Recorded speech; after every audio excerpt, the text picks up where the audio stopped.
तोमर बढ़ने की शुरुआत करेंगे। बड़ी खबर के साथ में उत्तराखंड में ठंड का कहर जारी है। मौसम विभाग ने जारी किया पूर्वानुमान। 10 जनवरी तक शुष्क रहेगा मौसम। 11 जनवरी से मौसम बदलने की संभावना। 11 जनवरी को तेज बारिश का अनुमान है। 11 जनवरी से ऊंची चोटियों में बर्फबारी संभव। 12 जनवरी को बारिश का येलो अलर्ट जारी। 13 जनवरी को बारिश बर्फबारी में कमी रहेगी। तो ये बड़ी जानकारी आपको दे रही है। बता दें कि उत्तराखंड में ठंड का कहर जारी है। मौसम विभाग ने अनुमान जारी किया है। 10 जनवरी तक शुष्क रहेगा मौसम और 11 जनवरी से मौसम बदलने की संभावना। बता दें कि 11 जनवरी को तेज बारिश का अनुमान है। 11 जनवरी में ऊंची चोटियों में बर्फबारी भी संभव है। 12 जनवरी को बारिश का येलो अलर्ट जारी किया गया है और 13 जनवरी को बारिश बर्फबारी में कमी भी रहेगी। तो एक बार फिर से मौसम बदल सकता है, लेकिन फिलहाल ये बताया जा रहा है कि 10 जनवरी तक जो मौसम है वो शुष्क रहेगा और 11 जनवरी से मौसम बदलने की संभावना जताई जा रही है। तेज बारिश की संभावना और इसके साथ ही ऊंची चोटियों पर बर्फबारी भी संभव है। 12 जनवरी को बारिश का येलो अलर्ट जारी किया गया है। 13 जनवरी को बारिश बर्फबारी में कमी रहेगी। तो बता दें कि 10 के बाद से बारिश देखी जा सकती है, बर्फबारी भी हो सकती है, लेकिन 13 जनवरी तक राहत मिल सकती है। तो उत्तराखंड में जबरदस्त शीतलहर है, ठंड बहुत ज्यादा है और देखने को मिल रहा है कि फिलहाल मौसम शुष्क रहने वाला है। और इसके साथ ही बता दें आपको कि 11 जनवरी से मौसम बदलने की संभावना है। बारिश रहेगी, बर्फबारी रहेगी। 13 जनवरी को बारिश बर्फबारी में कमी हो जाएगी। तो ये बड़ी जानकारी आपको दे रहे हैं।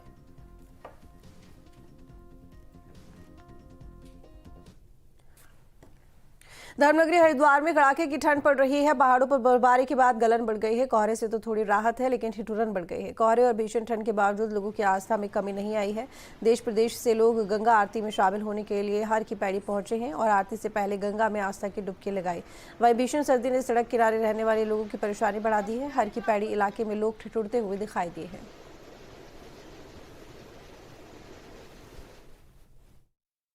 हरिद्वार में आए, कोहरा चारों तरफ आप देख सकते हैं कि बहुत ज्यादा है कोहरा और ठंड भी पड़ रही है। बढ़िया माहौल भी अच्छा हुआ है और वहाँ पे आप देख सकते हो कि शिव जी की जो महादेव की मूर्ति है वो भी इधर से कोहरे की वजह से दिख नहीं रही अच्छे से। तो क्या लगा था कि इतनी ठंड यहाँ पर होगी, कोहरा होगा? थोड़ा बहुत तो था कि इतना ठंड और कोहरा इधर हो रहेगा, लेकिन बढ़िया माहौल जो है ना, वो अभी का एटमॉस्फेयर जो है, वेदर है ना, वो बहुत बढ़िया है। ठंड बहुत है, नहाया तो नहीं है हम लोग, खाली हाथ पैर धो लिए है भाई और अच्छा है माहौल है, मजा आ गई। भोलेनाथ की वो दिख नहीं रही है अभी तो, और कोहरा तुम देख रहे हो कि कुछ दिखाई भी नहीं रहा, जो सामने है वही दिखता है।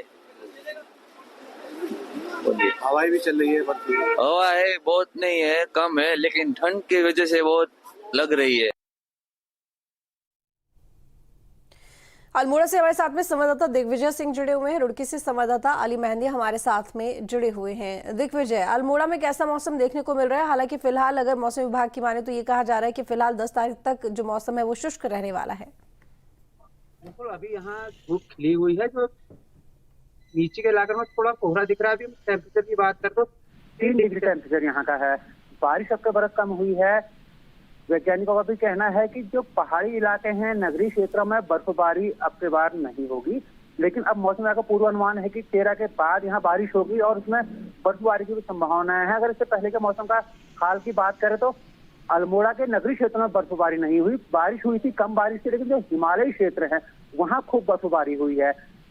विशेषज्ञ जो है उन लोग का कहना है कि लेकिन जो बर्फबारी हुई है ये पर्याप्त मात्रा में नहीं हुई है और नगरीय क्षेत्रों में ठंड काफी बढ़ गई। सुबह शाम की ठंड है, दिन में पहाड़ी इलाकों में खिली हुई धूप है, जिससे यहाँ सैलानियों की खासी संख्या में आमद हो रही है, क्योंकि मैदानी इलाकों में बिल्कुल कोहरा छाया हुआ है और पहाड़ी इलाकों में दिन में बढ़िया धूप खिली हुई है। जी ठीक है अली, जिस तरीके से मौसम विभाग ने ये संभावना जताई थी कि 5 से 6 तारीख को बारिश होगी और पहाड़ी इलाकों में बर्फबारी होगी, शायद फिलहाल अभी देखें तो बारिश और बर्फबारी का यहाँ पर जो अनुमान लगाया गया था कहीं ना कहीं ऐसा देखने को नहीं मिला, लेकिन फिलहाल ये जानकारी मिल रही है कि मौसम जरूर 10 तारीख तक शुष्क रहेगा, लेकिन 11 से लगभग 12 तारीख तक ये कहा जा रहा है कि एक बार फिर से बारिश हो सकती है, बर्फबारी हो सकती है। तो जाहिर तौर पर क्या ठंड में थोड़ी तापमान में यहाँ पर थोड़ी सी जो वृद्धि है वो देखी गई है? इसके साथ ही ठंड में थोड़ी सी यहाँ पर राहत मिली है, क्योंकि फिलहाल ना तो बारिश हुई ना बर्फबारी हुई, तो इसका असर तो जरूर दिखाई दे रहा होगा मैदानी इलाकों में। देखिए, जिस तरह से पूरा उत्तराखंड जो है हमारी ठंड की चपेट में है, तो मौसम विभाग ने भी पिछले दिनों में चेतावनी दी थी कि बारिश होगी। तो हरिद्वार वगैरह में बारिश नहीं हुई, लेकिन रुड़की में छुटपुट बारिश हुई, जिसकी वजह से यहाँ पर ठंड बढ़ गई है। और शीतलहर इतनी जबरदस्त है जिससे कि लोगों को आने जाने में काफी परेशानी हो रही है। आपको बताते हैं कि कल दिन में भी यहाँ पर धूप नहीं निकली, जिसकी और तेज हवाएं रही, जिसकी तेज हवाओं की वजह से लोगों के को काफी परेशानी का सामना करना पड़ रहा है। और जिस तरह से मौसम विभाग ने आने वाले 2 दिनों में चेतावनी दी है कि बारिश भी हो सकती है और ठंड बढ़ेगी, तो लगता नहीं है कि जिस तरह से मौसम विभाग पिछले भविष्यवाणी कर रहा है और उसकी भविष्यवाणी सच हो रही है, तो आने वाले जिस तरह से भविष्यवाणी कर रहा है कि आने वाले दिनों में बारिश होगी, तो लगता नहीं है कि अभी सर्दी से राहत मिलने की कोई उम्मीद है लोगों को। और सबसे ज्यादा जो असर हो रहा है वो हो रहा है दिहाड़ी मजदूर पर, क्योंकि दिहाड़ी मजदूर रोज कमाता है, रोज खाता है, और सर्दी की वजह से उसे काम करने में काफी परेशानी हो रही है और काम मिलने में भी काफी परेशानी हो रही है। तो लगता नहीं है कि आने वाले दिनों में ठंड की वजह से लोगों को राहत मिलने वाली है, काफी परेशानी उठाने पड़ सकती है। जी ठीक है। साथ ही दिग्विजय ये भी बताइएगा, क्योंकि बर्फबारी का जो असर है मैदानी इलाकों पे तो देखने को मिलता ही है, लेकिन इसके साथ ही कई तरह की और भी दिक्कतें आती हैं, फिसलन की दिक्कत आती है, हादसों में बहुत ज़्यादा यहाँ पर देखा जाता है वृद्धि हो जाती है। लेकिन कहीं ना कहीं ठंड पर इसका असर भी पड़ा होगा, 2-3 दिन से बर्फबारी नहीं हुई है, तो ऐसे में जो स्कूल बंद करने के ऑर्डर्स दिए गए थे, क्या वो एक बार फिर से स्कूल जो है वो खुलने वाले हैं या कब तक बंद रहेंगे? अगर हम पहाड़ी क्षेत्र की बात करें तो यहाँ स्कूल जाड़ों में बंद रहते हैं, फरवरी में यहाँ स्कूल खुलेंगे। और जैसे आपने हादसों की बात करें तो पहाड़ों में पाला लगातार गिर रहा है, जहाँ धूप देर में आती है तो वो जो सड़कें बिल्कुल स्लाइडिंग जोन बनी हुई है, वहाँ दोपहिया वाहन रपट जा रहे हैं, जिससे लोगों को चोटें लग रही हैं। और दिन में पहाड़ का मौसम, यहाँ कोहरा अमूमन नहीं देखने को मिलता है, दिन में खिली धूप रहती है अगर आसमान साफ है। और मैदानी इलाकों में जहाँ तक अभी अलीगंज की बात करें, वहाँ कोहरे का असर देखने को मिलता है, वहाँ दिन में बिल्कुल धूप ना के बराबर आती है और पहाड़ों में इसके उलट धूप पूरी खिली रहती है। और अब जब बर्फबारी की संभावना यहाँ 13 के बाद जताई है, तो उससे सैलानियों की संख्या भी यहाँ बढ़ेगी। और जो हाई एल्टीट्यूड के इलाके हैं वहां बर्फबारी अच्छी खासी मात्रा में हुई है। और यहाँ जो नगरीय इलाके हैं, यहाँ जनसंख्या लगातार बढ़ी है, तापमान में वृद्धि हुई है, तो उसका सारा असर मौसम में दिख रहा है और यहाँ बर्फबारी नहीं हुई है।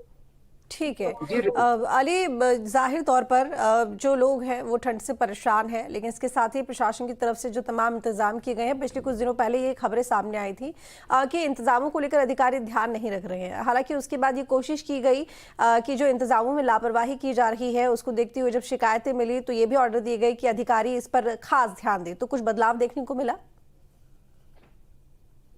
बता दें कि जिस तरह से हमारे प्रदेश के मुखिया जो है पुष्कर सिंह धामी के आदेश भी हैं कि किसी भी तरह से किसी भी कोई भी जान ठंड की वजह से ना जाए, तो उसको लेकर यहाँ पर अधिकारी काफी अलर्ट हैं। डीएम ने भी अधिकारियों को चेताया है कि किसी भी तरह की कोई कोताही हुई तो उसके खिलाफ सख्त कार्रवाई की जाएगी। उसी को लेकर यहाँ के जो अधिकारी हैं, नगर निगम के एमएनए हैं, एसएनए हैं, उन्होंने यहाँ पर अलाव की व्यवस्था की है और रैन बसेरे की व्यवस्था ठीक ठाक कर रखी है।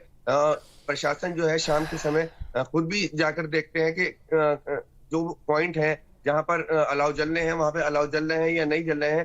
डेली जो है इसके ऊपर निगरानी रखी जा रही है। तो आपको बता दें कि प्रशासन जो है काफी अलर्ट है, और क्योंकि मुखिया हमारे जो है पुष्कर सिंह धामी, उनके सख्त निर्देश है कि किसी भी तरह से किसी भी आम जनता को किसी की जान नहीं जानी चाहिए और किसी को कोई परेशानी नहीं होनी चाहिए ठंड की वजह से। तो प्रशासन इस समय ठंड की वजह से अलर्ट नजर आ रहा है। यहाँ पे रुड़की में फिलहाल इंतजाम ठीक ठाक है, अलाव जलाए जा रहे हैं और जो सड़क के किनारे के लोग जो बेघर लोग हैं उनके लिए अलाव का और रैन बसेरा का इंतजाम किया जा रहा है। चलिए ठीक है, आप दोनों का बहुत शुक्रिया तमाम जानकारी के लिए।